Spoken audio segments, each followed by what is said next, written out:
So by the time you get to 2030 in our modeling scenario, the price of gasoline is about 40 cents more expensive than it is today. A 40-cent gas price hike over the next 10 years. It's one of the recommendations from a new report on fighting climate change. The report finds that hiking Canada's carbon tax is the easiest and cheapest way of reaching our 2030 carbon targets. Give me your real policies. Bring them on. We'll compare them. That's what we did.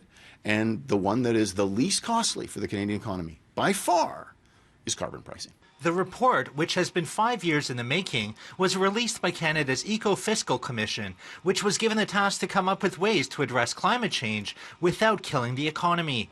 It found that hiking the cost of a litre of gas by 4.4 cents per litre every year is the cheapest way of meeting our emissions targets. Many believe it's also the toughest plan to sell because gas prices are highly visible, so rebates would also need to grow if Canada had to keep the tax revenue neutral.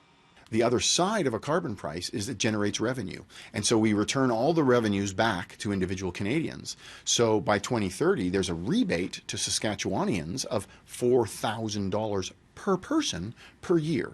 The carbon tax became a central election issue, with the Conservatives promising to scrap the tax if elected.